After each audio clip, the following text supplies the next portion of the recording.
नमस्कार, मैं आपके साथ अंजना और आप देख रहे हैं सिरोही टुडे। आइए नजर डालते हैं आज की खास खबर पर। छत्तीसगढ़ में आदिवासी, एमपी में ओबीसी और राजस्थान में ब्राह्मण सीएम। बीजेपी ने लोकसभा चुनाव के लिए बनाया ये master plan. Lok Sabha election 2024 BJP आलमकान ने मध्य प्रदेश समेत तीनों राज्यों में नए चेहरे को सीएम बनाकर 2024 में होने वाले लोकसभा चुनाव के मद्देनजर जातीय समीकरणों को साधने का भी पूरा प्रयास किया है। भारतीय जनता पार्टी बीजेपी ने भविष्य की राजनीति को ध्यान में रखते हुए छत्तीसगढ़ और मध्य प्रदेश के बाद अब राजस्थान में भी एक नए चेहरे को मुख्यमंत्री बनाकर सबको चौंका दिया है।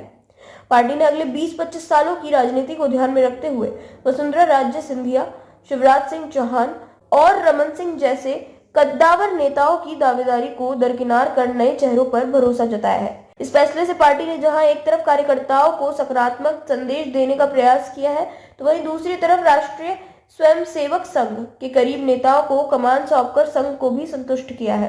हालांकि इसके साथ ही पार्टी आलमकान ने कुछ महीने बाद 2024 में होने वाले लोकसभा चुनाव को मद्देनजर जातीय समीकरणों को साधने का भी पूरा प्रयास किया है।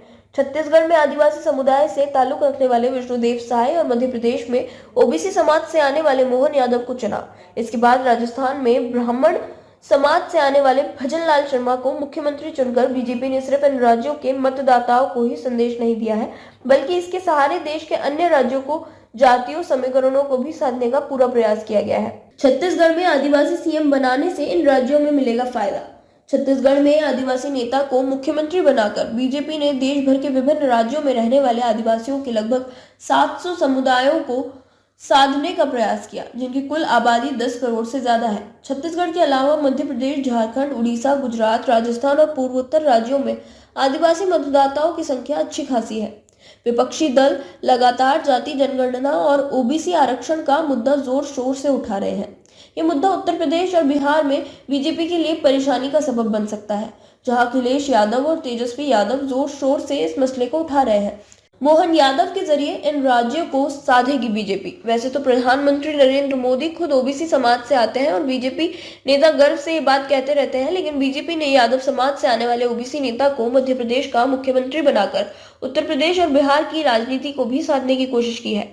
पार्टी मध्य प्रदेश के मुख्यमंत्री मोहनलाल यादव को ज्यादा से ज्यादा उपयोग उनके अपने गृह राज्य मध्य प्रदेश के अलावा उत्तर प्रदेश और बिहार में भी करती नजर आएगी। अगड़ी जातियों में से ब्राह्मणों को कुछ दशक पहले तक कांग्रेस का परंपरागत वोट बैंक माना जाता रहा है, जिसके बल पर कांग्रेस ने दशकों तक केंद्र से लेकर राज्यों में राज किया। लेकिन जैसे जैसे कांग्रेस का झुकाव मुस्लिम की तरफ होता गया, ब्राह्मण उससे छिटक कर बीजेपी के साथ जुड़ गए थे। इन राज्यों में ब्राह्मण मतदाताओं की बड़ी भूमिका वही ओबीसी राजनीति के इस दौर में अगड़ी जातियां, खासकर ब्राह्मण समुदाय, अपने आप को कई राज्यों में उपेक्षित महसूस करने लगा था, और अगर इस समाज की उदासीनता लोकसभा चुनाव तक बनी रहती तो निश्चित तौर पर इसका खामियाजा बीजेपी को उठाना पड़ सकता था। ऐसे में राजस्थान में ब्राह्मण समाज से आने वाले नेता को मुख्यमंत्री चुनकर बीजेपी ने देश भर के ब्राह्मण मतदाताओं को एक बड़ा संदेश देने का प्रयास भी किया है। राजस्थान के अलावा उत्तर प्रदेश, बिहार, मध्य प्रदेश, झारखंड और दिल्ली सहित देश के कई राज्यों में ब्राह्मण मतदाता जीत हार में बड़ी भूमिका निभाते हैं। ये सिर्फ अपना वोट ही नहीं देते हैं, बल्कि अपने प्रभाव के कारण अन्य जातियों का वोट दिलवाने की भी क्षमता रखते हैं। 2014 और 2019 में ब्राह्मणों सहित अगड़ी जातियों से आने वाले क्षत्रियों और वैश्यों ने भी मोदी की जीत में बड़ी भूमिका निभाई थी, और बीजेपी एक बार फिर से इन्हें साथ कर 2024 में हैट्रिक के सपने को साकार करना चाहती है। खबरों में अब तक के लिए बस इतना ही। फिर होगी आपसे मुलाकात ऐसी एक खास खबर के साथ। तब तक के लिए नमस्कार और देखते रहिए सिरोही टुडे।